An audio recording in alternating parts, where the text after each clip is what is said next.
यो न सन्नियच्छति बेगम उत्थितम क्रोधा हर्षयो सा श्रियो भाजनम राजन यश्च आपत सुना मुह्यति। विदुर जी कहते हैं, धृतराष्ट्र जो क्रोध के आने पर भी क्रोध नहीं करता है और खुशियों के आने पर भी दूसरों को दिखाता नहीं है कि मैं कितना खुश हूं, वह व्यक्ति राज्य और लक्ष्मी का अधिकारी बनता है। राज्य और लक्ष्मी का अधिकारी बनता है।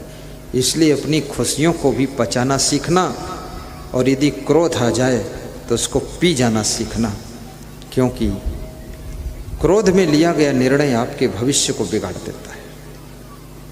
कभी कभी राजनीतिक क्षेत्र में तुम्हें आगे बढ़ने के बहुत चांस थे, लेकिन तुम्हारे क्रोध ने तुमको ढकेल कर पीछे कर दिया है। गुस्सा में आकर के तुमने हाई कमान को अंड बंड बोल दिया। बोलने से पहले तौल लीजिए किसको क्या बोलना है, क्योंकि मुख से निकली हुई बोली, बंदूक से निकली हुई गोली, इस पर तुम्हारा कंट्रोल खत्म हो जाता है। उस पर थोड़ा विवेक कर लीजिए। इसलिए जो बहुत बुद्धिमान होते हैं वे बहुत कम बोलते हैं, जो मीडियम बुद्धिमान होते हैं वो थोड़ा मध्यम बोलते हैं, और जो कम बुद्धिमान होते हैं फिर बहुत बोलते हैं। और उनसे कहो तुम जरा चुप रहो तो कहते मैं क्यों चुप रहूं, कोई चुप नहीं रहता, मैं भी चुप नहीं रहूंगा। और मौन की शक्ति को पहचानो। जब आपके घर में कलह कलेश ज्यादा बढ़ रहा हो तो आप थोड़ा मौन की साधना कीजिए। कभी राम बन के, कभी लक्ष्मण बन के, कभी भरत बन के, कभी शत्रुघ्न बन करके रहिए। 4 in 1 आपकी लाइफ में होना चाहिए। कभी आवश्यकता हो तो राम जैसा रूप बनाइए, और जरूरत पड़ने पर लक्ष्मण जैसे सेवक बन करके अपने भाई को मदद कीजिए, साहस पूर्वक संघर्ष कीजिए। और कभी भरत बन करके प्रेम का रूप खड़ा कर दीजिए, और कभी शत्रुघ्न बन करके मौन की साधना कीजिए। शत्रुघ्न मौन का रूप है, भरत प्रेम का रूप है, और लक्ष्मण सेवा का रूप है, और राम तो आनंद का रूप है। याद रखना, कभी आनंद में भी रहा करो, कभी सेवक बनकर सेवा लक्ष्मण की तरह कर लिया करो, और कभी भरत जैसा प्रेम भी कर लिया करो, और कभी मौन हो करके थोड़ा मुस्करा दिया करो। जिंदगी में हर रूप आपको अपनाना पड़ेगा, तभी आपकी ज़िंदगी में शांति आएगी। और गम खाओ कम खाओ ये फार्मूला तो आपने सुना है, पर ज़्यादातर लोग खाने बैठते हैं तो डबल खा लेते हैं, और गम खाने का नंबर आता तो कहते क्या हम ही गम खाएं, सबको गम खाना चाहिए। अरे सबका तुम ठेका नहीं लियो, तुम अपनी गम खाओ, दूसरों की बात मत करो। जिसको खुद गम खाना नहीं होता वो दूसरों की बात करता है। ये लोग भी तो गम खाएं, हम गम को खाएं। नहीं, कोई गम खाए या न खाए, आप गम खा लीजिए और मुस्कुराइए कि इस संसार में गम खाने वाले लोग ही सुखी रहते हैं। जो गम नहीं खा सकते हैं उनकी जिंदगी गम में बीत जाती है। गम माने चिंता भी होता है, तो गम माने सहना भी होता है। जो गम खा लेते हैं उनकी ज़िंदगी की गम कम हो जाती है, और जो गम नहीं खा पाते हैं वे दुनिया से खुद ही कम हो जाते हैं। इसलिए गम खाना भी सीखो। जिन्होंने राजनीतिक पार्टी में गम नहीं खाया वो पार्टी से कम हो गए, अलग हो गए, और जिन्होंने घर में गम नहीं खाया वो घर से अलग थलग हो गए, और जिन्होंने आश्रम में गम नहीं खाया वे साधु बनकर भी अलग थलग हो गए। गम खाने वाले लोग ही एक धागे में जुड़ करके रह सकते हैं, और गम खाने वाले लोग प्रेम के धागे को मजबूत कर सकते हैं। और जो गम खाना जानता है वही क्रोध की आग को बुझा सकता है और शांति के अमृत का पान कर सकता है। यदि पिताजी की थोड़ी गम खा लोगे, वाइफ की थोड़ी गम खा लोगे, पति की थोड़ी गम खा लोगे, इसमें छोटे नहीं हो जाओगे। एक कमिश्नर के यहाँ मेरी पधरौनी थी, जलपान था, नाश्ता, तो उसकी पत्नी को टाइम नहीं मिलता था कमिश्नर को समझाने का, तो मेरे सामने ही उनको समझा रही थी। तो कमिश्नर मुस्करा रहे थे। कमिश्नर बहुत बड़ा वक्ता था, तो हमने कहा कुछ आप नहीं बोल रहे हो। बोलने, ये बोलने का स्थान नहीं, ये सुनने का स्थान है। यहाँ हमारी पत्नी का नंबर रहता है, ये प्रवचन देती है, मैं सुनता रहता तो मैंने कहा इससे फायदा क्या? बोले फायदा ये पूरे घर का लोड इसी के ऊपर है, हम तो निश्चिंत रहते हैं। और ज़्यादा हम बोलेंगे तो ये लोड छोड़ देगी तो पूरा लोड मेरे ऊपर आएगा, इसलिए बोलने से कोई फायदा नहीं है। इसको धन्यवाद दे देता हूँ। बहुत बड़ी बात है। जो लोग पूरा लोड लिए हुए हैं उनकी बातें थोड़ा बैठ करके प्रेम से सुन लिया करो,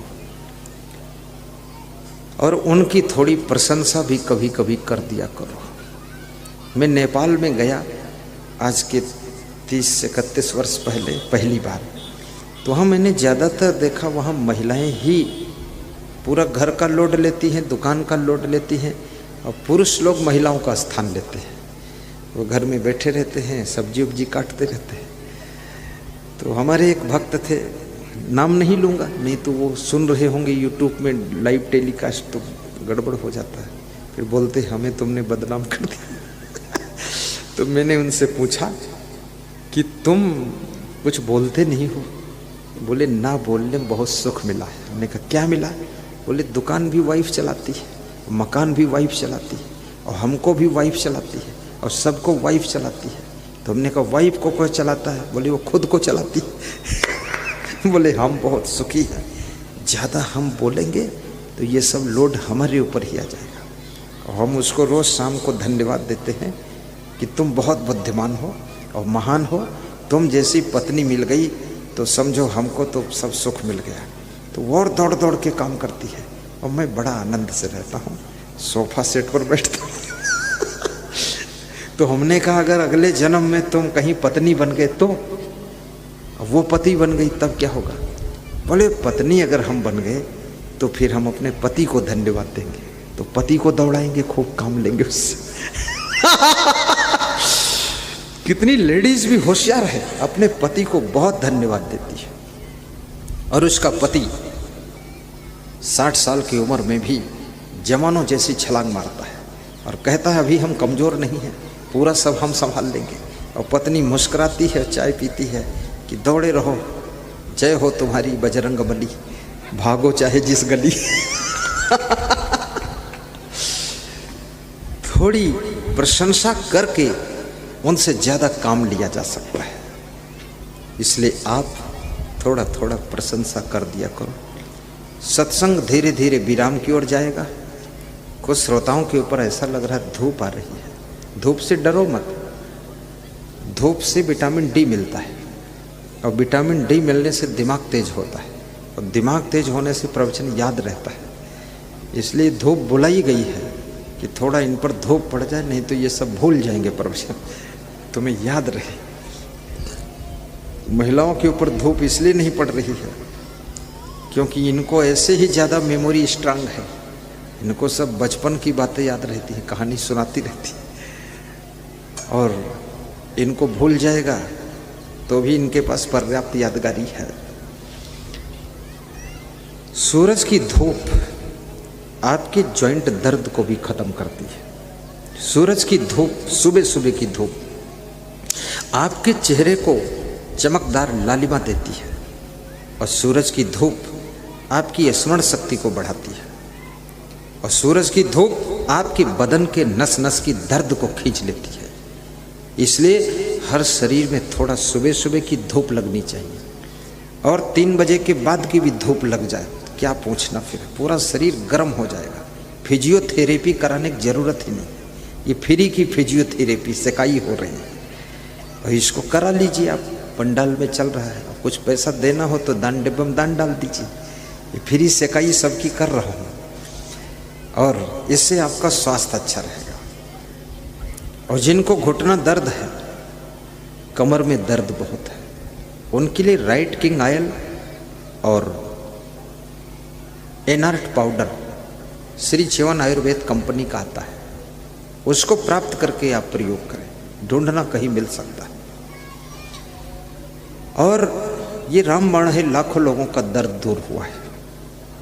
लेकिन मैं कहूँगा आपके घुटना में यदि दर्द है तो आप शक्कर खाना कम कर दीजिए। घुटना में यदि दर्द है तो घुटने का व्यायाम शुरू कर दीजिए। घुटना में यदि दर्द है तो आप थोड़ा सा हंसना शुरू कर दीजिए, क्योंकि हंसने से आपके शरीर में एंडोडर्फिन्स केमिकल बनता है। वो केमिकल शरीर में रोगों से लड़ने की सामर्थ्य पैदा करता है। फिर दवाई की ज़रूरत कम पड़ेगी, वही केमिकल आपके शरीर के रोगों को भगाएगा और वो हंसने से पैदा होता है। इसलिए हंसना चाहिए और ठहाका लगाना चाहिए। लेकिन ठहाका लोग लगाते नहीं हैं, लोग खुद ही ठिकाने लगे हुए ठहाका क्या लगाए। भगवान कृष्ण हंसते थे, इसलिए कृष्ण भगवान ने कंस के द्वारा भेजे हुए तमाम राक्षसों को मार गिराया था हंसते हंसते। आपकी जिंदगी में भी समस्याओं के राक्षस आते हैं, दुखों के राक्षस आते हैं। इनको मार गिराने के लिए आपको हंसी खुशी बनाए रखना पड़ेगा, अन्यथा ये समस्याओं के राक्षस फिर आपको मार गिराएंगे। इनको जीतने के लिए आपको हंस करके इनका मुकाबला करना पड़ेगा, तो हर समस्या का समाधान निकल आए।